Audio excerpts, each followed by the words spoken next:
It was in early 2018 when two brothers from a small town in Wisconsin had dreams of making millions. The younger one, a kid named Tyler Huffhines, had been a hustler his whole life, always listening in on his mother's business meetings, flipping sneakers and used cars, and investing in the stock market the day he turned 18. But his whole life changed when his older brother Jacob introduced him to the world of THC carts. Now, Tyler was never the type of guy to get high, but when he realized how lucrative a business counterfeit carts were, he couldn't resist taking advantage. Tyler's entrepreneurial spirit, paired with Jacob's extensive knowledge of the THC cart market, led him and his brother to create the largest illegal counterfeit vape operation in the US, selling an estimated 2.9 million carts and making millions of dollars in just a year and a half. However, thanks to some strict parents and their kid, the Huffhines brothers' operation came crashing down just as fast as they grew it. Two brothers face charges in a large-scale counterfeit vaping operation. Authorities say their mother was in on it. They seized THC products with a street value of $1.5 million.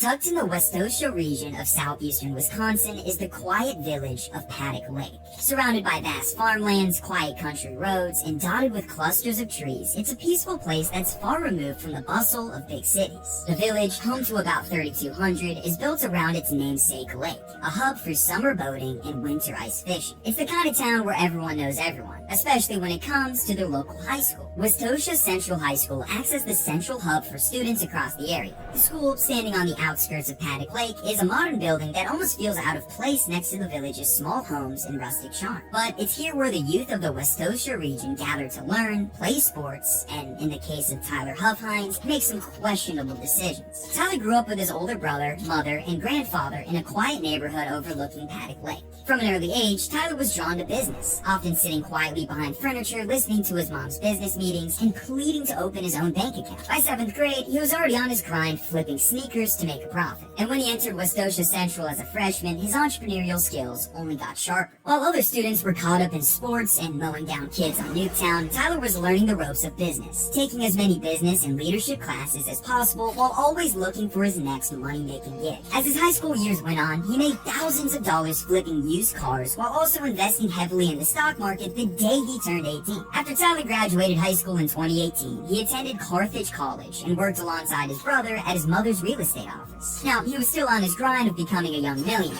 but he was becoming restless. He wasn't content with being stuck working a typical job. He wanted more. He wanted something lucrative, something thrilling, something that would fit the CEO type of lifestyle he always yearned for. But thankfully for him, his older brother Jacob had just the right thing for him. Jacob Huffhines lived a vastly different life than his ambitious sibling. Born 3 years apart, Jacob spent the majority of his teenage years getting into some pretty serious shit. By the age of 17, he faced charges for marijuana possession and underage drinking. By 22, he was a convicted felon and earned himself some jail time on charges of dealing cocaine and running a drug house. But despite these obvious signs that he should step away from the world he veered himself into, Jacob always found a way back into the drug trade. He never learned from his mistakes, and instead dove headfirst into learning all about the world of dealing. And his eagerness to continue selling drugs aligned perfectly with the rise of THC carts. Mind you, this was early 2018, a time when these products were starting to catch fire and become super popular. Legal gray areas and a growing demand for discreet, high-potency cannabis products were creating a gold mine for those willing to take the risk of dishing them out. And Jacob, who was already deep into this world, saw the potential to make a shitload of money from selling these carts, and was willing to take that risk.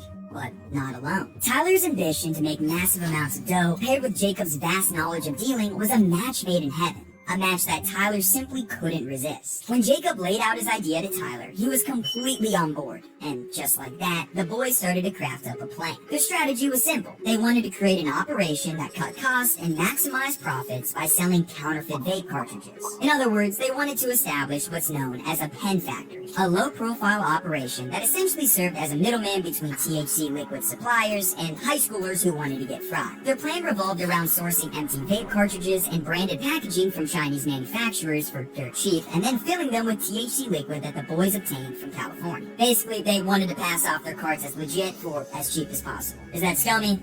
Absolutely. But it was profitable, and they made it even more profitable by opting to cut their THC liquid with cheaper oils that contain vitamin E acetate. Sound familiar? This approach used less of their expensive core ingredient while still making their product look legit, which in turn increased their margins with minimal overhead. However, even though they had a solid plan set up, the duo still had no clue where they would set up shop. I mean, Tyler probably had enough money saved up to buy a place, but they wanted to keep costs down as low as possible. So, where would they go? Well, it turned out the answer was close to home. Courtney Huffhines wasn't your typical mom. She was a well-known real estate agent in the Westosha area with a larger-than-life personality that perfectly matched her career. If you lived anywhere around Paddock Lake, chances are you saw her bright red blazers on real estate ads or her smiling face on Instagram, promoting her new listings or showing off her family's latest vacation. But beyond the posts and business attire, Courtney was someone who valued ambition and wasn't afraid to take risks. She had spent over 2 decades in the real estate game. She built her career by working with well-known real estate companies in southeastern Wisconsin and eventually opened her own place called Realty Executives Unity. And despite filing for bankruptcy back in 2012, she was back on her feet by 2018 and opened a brand new real estate office in Union Grove, Wisconsin, about 15 minutes from Paddock Lake. She was all about success, resilience, and self-belief. But it turns out her success wasn't just limited to selling homes, if you know what I mean. The boys approached their mother with their plan, pitching it as some kind of entrepreneurial endeavor that required a home base. And shockingly, instead of slamming the door on their wildly illegal idea, Courtney did the exact opposite. She gave it her blessing, and even allowed them to use her office in Union Grove to get things started. It's almost surreal to imagine, like on one side is Courtney's nice real estate office, and on the other side, her own sons are filling carts with booze. On January 16th, 2018, Tyler, Jacob, and Courtney kicked off their new startup with nothing more than some empty vape carts, a bit of THC distillate, and a lot of ambition. Tyler, the number one man in the operation, knew that scaling this type of business required, well, learning the business. And this is where a man named Moo came into play. Moo, who was not a cow, but rather the boys' plug from California, wasn't just their supplier of THC distillate. He became Tyler's mentor. Over countless FaceTime calls, Moo walked Tyler through every step of making counterfeit carts, like how to dip the caps in alcohol to avoid leaks and how to properly fill them. Tyler picked up this skill rather quickly and began making his dank vapes and chronic Sour Patch Kids carts all by himself in a matter of days. After he got in the swing of things, it wasn't long before he decided he needed to invest in more supplies. Over Labor Day weekend in 2018, he flew to California, carrying $300,000 in cash to purchase more distillate. A fucking insane move for a kid straight out of high school. The trip secured the steady supply of THC oil the brothers needed to ramp up production, which led them to the tall task of building their team. They started out by hiring a few associates to help fill the carts, paying them $20 an hour to do so, well above the Wisconsin minimum wage at the time. And for a while, their system of filling and selling carts out of Courtney's office was running smoothly, until one of their associates got stopped by the cops. Now, although this little situation didn't blow up their operation just yet, it was enough to make Tyler and Jacob hit pause and think about a new location to start filling their carts, something way more conspicuous. They set their sights on a condo in Bristol Bay, a peaceful neighborhood in the village of Bristol. Tyler, already having trust from sketchy randos in the state, turned to California to find a guy and pay them to steal a man's identity, which he then used to rent out the condo. Once again, a fucking insane move for a kid who couldn't legally drink. But this wasn't even the craziest part. Courtney was the one who brokered the deal for the condo, and was well aware that her own son was not only using a stolen identity to rent it, but also knew that they were about to run a full-fledged drug ring out of it. Courtney, honey, what are we doing? And somehow, no one suspected a thing from the condo deal, and it soon became the center of their ever-expanding empire. Over the next year and a half, their operation absolutely exploded. They went from a few helpers here and there to a full team of 10 workers, who were filling between 3,000 and 5,000 cartridges a day, which equates to over 2.9 million carts over that time frame. Also during that time frame, Mr. Tyler, tightened up the operations workflow even more to increase productivity and reduce costs. He did so by switching his workers from being on hourly pay to paying 30 cents per cart they filled, an equation he calculated would create more carts and cost less for him. You realize it would be more cost effective, according to Tyler, if he started paying him 30 cents a cartridge, he would make an additional $2.20 a cartridge. From when they started in early 2018 to around August 2019, the Huffhines were killing it. Thousands upon thousands of carts were being manufactured and sold from the condo, some of which were even making it to neighboring states like Illinois and Minnesota. This officially made them a multi-state operation, with absolutely no suspicion from anyone. Now, their neighbors would see Jacob, Tyler, and the gang constantly leave and come back from the condo, but they didn't think anything of it. They thought it was all normal. Well, everything seemed normal until a couple of parents about an hour away from the operation caught their kid doing something naughty. A mom and a dad were shocked to see their kid getting stoned off a cart in early July 2019 in Waukesha, an affluent suburb near Milwaukee. The parents, wanting to hold their high schooler accountable, marched him down to the local police station to turn himself in. Which, I mean, is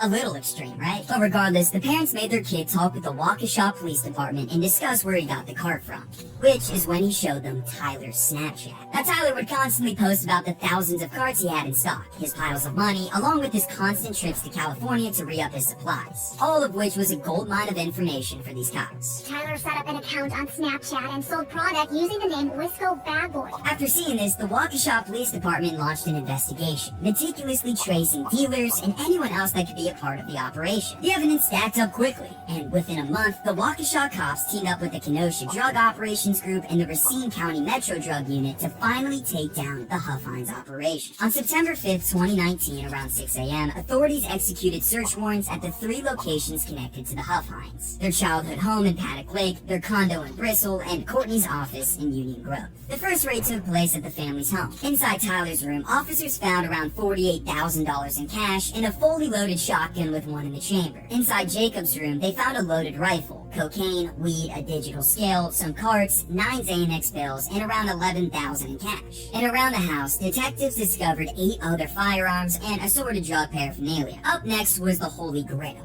the condo in Bristol. At the condo, officers found 31,200 THC vape cartridges ready for shipment, 98,000 unfilled carts, and 57 mason jars filled with THC distillate worth around $342,000. There were also 3 money counting machines, 18 pounds of weed, and stacks of empty packaging for brands like Dank Vapes and Chronic Sour Patch Kids. This is also where Jacob and Tyler were found and arrested. The Kenosha County Sheriff's Department executed warrants last week on 2 county properties. 2 men have since been arrested, 2 brothers. Lastly, authorities searched Courtney's real estate office in Union Grove. At the time, the place had been mostly cleared out, but police still found leftover packaging materials and drug paraphernalia, enough to show that the office was a critical part of the operation at one point. And as a result, Courtney was arrested a few weeks later. All the THC oils and stuff were gone at that time, but all the packaging, everything that was there in the Bristol condo was also there in the back of her office. So now, with all 3 Huffhines in handcuffs, it was obvious they're going to be slammed with the book, right? I mean, an illegal multi-million-dollar operation, identity fraud, a shit ton of firearms, selling millions of carts across state lines, they were fucked. Or were they? Tyler, Jacob, and Courtney were all charged with some pretty serious crimes, as you can see on the screen. I mean, it's literally enough to fill the entire screen. And after looking at all of those charges, it seems like some pretty serious shit. But whatever god-tier lawyers they hired got them out of all of it. Jacob was only fined $10,000 and placed on 2 years probation. Courtney was fined a total of $15,000. And Tyler, who was the one who spearheaded this entire thing, was not fined at all and only placed on 3 years probation. I just don't know how to explain that. All 3 of the people connected to the largest black market THC vape ring in the US all avoided prison time and pretty much got away with everything.